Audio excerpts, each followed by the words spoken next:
What is up, guys? Today we have a special video. Today is my first Star Wars video.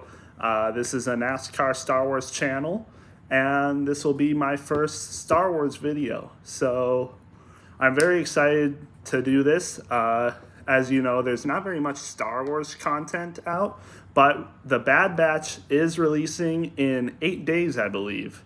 Yes, I'm pretty sure 8 days, and to mark the start of this, we actually have some reviews that came in early because Star Wars let some certain people, like reviewers, maybe some content, like a little bit of content creators, people just on other platforms in general, and like review sites and stuff like that.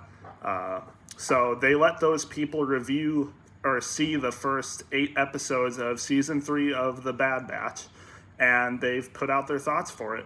Now I've looked through all of them already. I don't know. I'm pretty sure you got to be wary about this. A lot of them are probably paid by Star Wars to say good things about them, so there isn't like really any negativity. Like, there's no criticism whatsoever. It's just all these people that I found just talk about how good it was.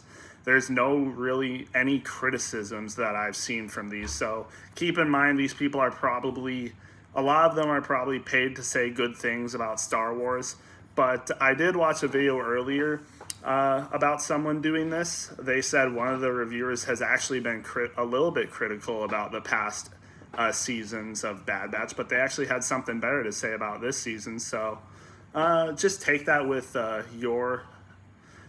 your own mind. A lot of these people could be just saying this stuff to get paid higher, to just keep getting paid by the Star Wars. But yeah, I'm excited to go over these. Let's just get into this.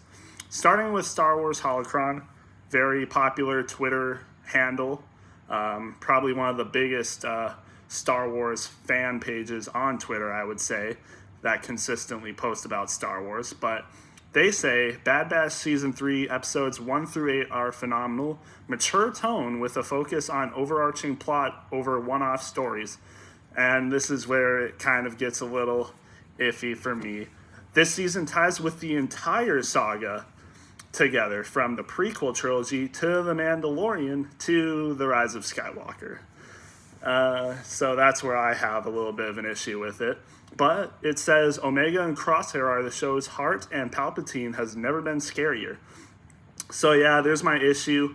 So you guys probably know about the whole cloning stuff that they're doing on Mount Tantus, and that's gonna tie in with Palpatine and his clone on Exegol in the Rise of Skywalker. So that's not going anywhere. That's still canon. They are gonna, as long as Disney is the owner of Star Wars, they're just gonna keep tying into the sequel stuff. So that's where I have a little bit of an issue. But you know, that's just how they're gonna do it. You kind of just gotta accept it. You can have your criticism about it for sure, like I do, but that's what's gonna happen. Hopefully we can still enjoy the good parts of Star Wars. Not have to work. Hopefully the sequels won't be too much of, like, sequel tie-in won't be too much of an issue. But that's you know, that's like the negative part. But the mature tone with a focus on overarching plot, that's what I'm cool with hearing. It's and over one-off stories. Like, we've had a lot of filler episodes in the Bad Batch over the past 2 seasons, but this says overarching plot over one-off stories. So no really one-off stories like we had last season. It's a whole plot, I think. Maybe there's like a couple filler episodes, maybe one, but if they're saying an overarching plot over one-off stories, you know that they're toning it down on the filler episodes. But so I'm pretty excited about that. Omega and Crosshair are the show's heart. It makes sense. We've gotten that one clip with them talking while in their prison cells, and Crosshair was kind of, dismissive and, how he normally is to people. but that was a good scene. I really liked that scene just from that one clip they showed us. I really dug that with the cinematography, voice acting, all that. It was really cool. And then they say Palpatine has never been scarier. That's what I like to see. I think he'll probably be a lot more involved in this season. He was only shown once in one episode last season, where he came out of the Senate chamber and turned the whole thing against the clones when they had the advantage. Brilliant move by him. But now I think he's going to be even more involved, and he's going to be more scarier. So that's really cool to see. Then moving on to someone named Shocky on Twitter. It's pretty brief. It says, first half of Bad Batch Season 3 sets up for a climactic ending to the series. Fans of the series will be happy with the storyline and cameos of fan favorite characters. So yeah, as you've seen, there's a lot of cameos. You had Fennec, Cad Bane, Ventress, Rex is going to be back, Wolf is coming in. There are rumors of Boba showing up. That's just, I wouldn't say rumors, it's more of just a theory that he's going to show up. But also be happy with the storyline. So it seems like this is going to be a really central storyline. Like I said, no really filler episodes, no like Tech going on a racing mission.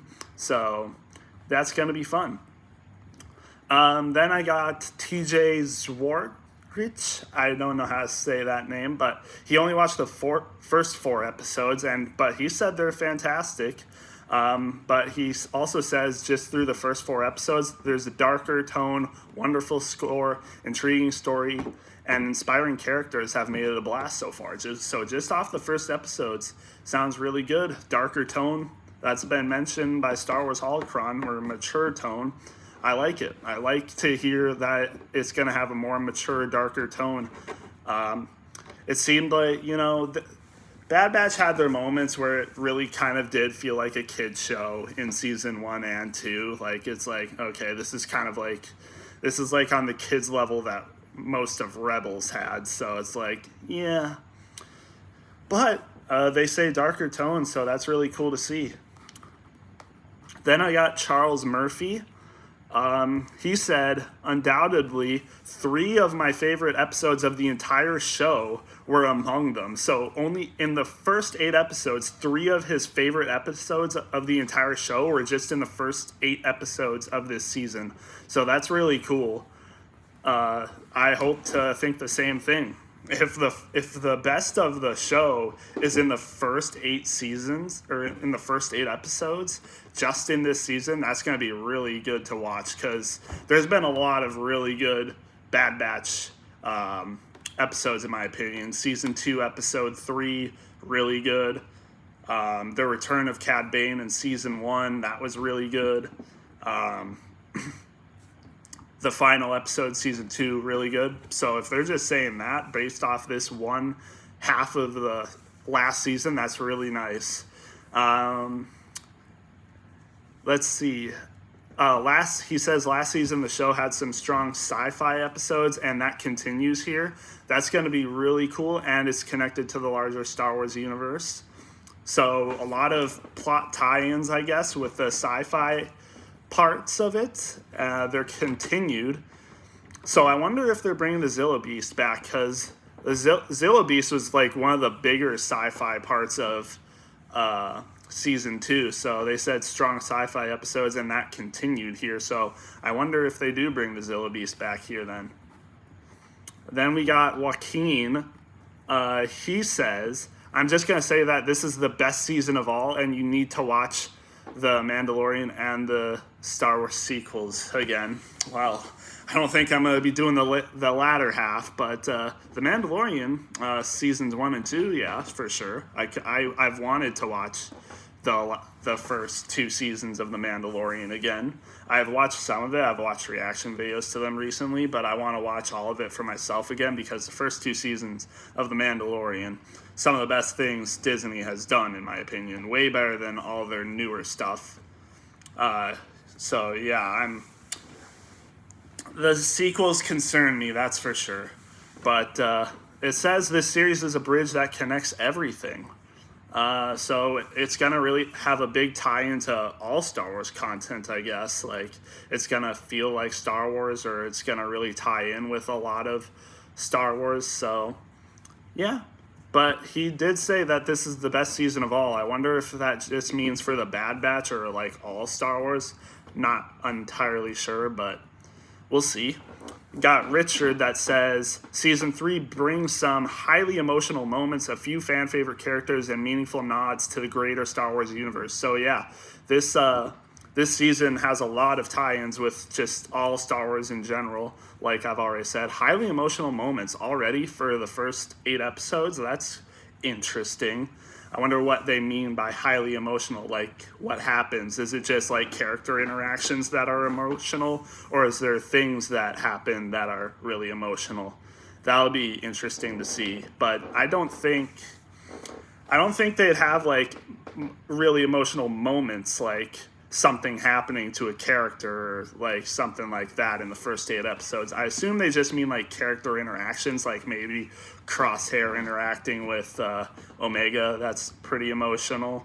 Or if they mean like the clones, maybe Rex meets up with Wolf for the first time and that's pretty emotional. Or Echo or whatever.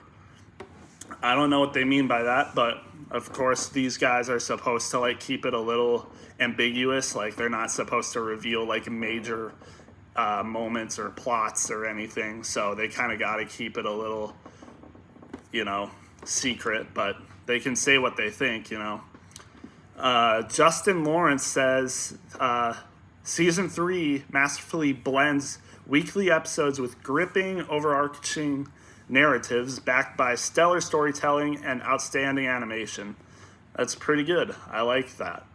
Stellar storytelling. I think that's what a lot of Star Wars has been missing lately. A lot of their stories have not been that great.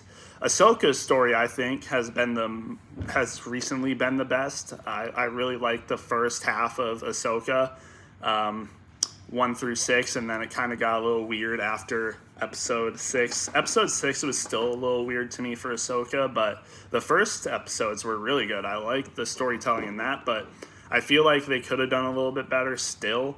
So if this is like really good storytelling, I'm really excited to see that. And then I'll just do one more. Russ, season 3 is a strong continuation of the series. Strongest element of the new episodes is the dynamic between Omega and Crosshair. So we're getting a lot more Crosshair.